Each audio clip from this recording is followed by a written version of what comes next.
You're standing in the most powerful city on Earth. The year is 44 BC. The streets of Rome smell like bread, torch smoke, and animal blood from the morning sacrifices. And somewhere in this city, 60 senators are hiding daggers under their togas, all pointed at the same man.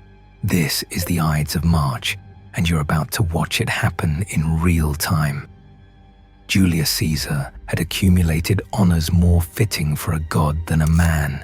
Golden thrones, altars, statues, his own personal priest, and weeks before this day, he had been declared dictator for life. The Roman Republic, the grand experiment in shared power standing for nearly 5 centuries, was hanging by a thread. The men holding the scissors called themselves the Liberatores, the Liberators. Charming. The plot took shape in late February when Cassius Longinus and his brother-in-law Marcus Brutus concluded that Caesar had to die before he declared himself king. Over 60 senators were involved, though only about 20 would carry out the attack. Each man would be required to stab Caesar, not only to ensure his death, but to bind the group under a shared act of blood. Smart, terrifying, absolutely unhinged. The morning of March 15th begins with warnings. Plural. A soothsayer named Spurinna had already delivered the famous caution, "Beware the Ides of March."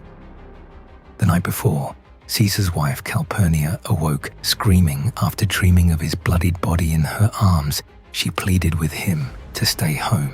He dismissed her and went anyway. According to Suetonius, a man even tried to hand Caesar a written warning on the way. Caesar never read it. The man was walking into a lion's den with a pocket full of steak, and he knew it, and he went anyway. That morning, Caesar made his way to a Senate session held at the Theatre of Pompey. The main Senate house had burned down in 52 BC and hadn't been rebuilt. Picture it, a grand colonnaded complex, hundreds of senators milling about, making the kind of nervous small talk that happens when 60 people are trying very hard to look like they're not about to commit murder.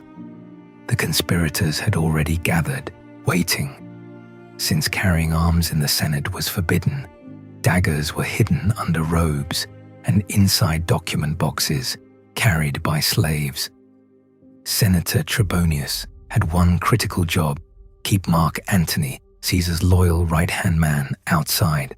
No witnesses, no muscle, just Caesar alone, surrounded by wolves in togas. Caesar takes his seat. The trap is set. Senator Lucius Tillius Cimber steps forward with a petition to recall his exiled brother.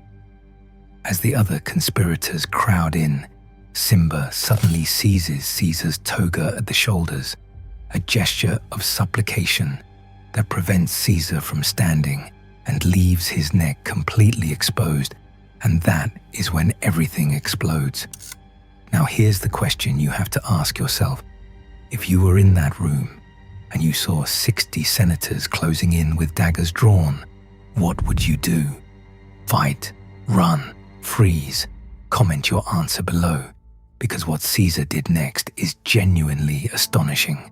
Publius Servilius Casca, positioned behind Caesar, strikes first, stabbing him near the neck. Caesar shouts, "Why? This is violence," then grabs Casca's arm and stabs it with his own writing stylus. The man fought back with a pen. That is not a metaphor. That is just facts. Casca shouts to his brother in Greek, "Help me," and the others join in from all sides at once. When Caesar sees he is surrounded by drawn daggers, he pulls his robe over his head and draws its lower edge down to cover his feet in order to fall more decently. Even in his final moments, Julius Caesar was concerned with dignity. That detail, preserved by Suetonius across 2,000 years, is the most Roman thing in this entire story. He was stabbed 23 times. A physician named Antistius later examined the body one of the world's first recorded autopsies, and found only one wound had been fatal, the second in the breast. 22 stabs that weren't enough, one that was. Caesar fell at the foot of a statue of his former rival, Pompey the Great. History has that kind of sick sense of humor. Rather than saving the Republic, the assassination destroyed it. Civil wars followed, culminating in the rise of Augustus, the first Roman emperor. The men who killed Caesar to save Rome handed Rome to an emperor.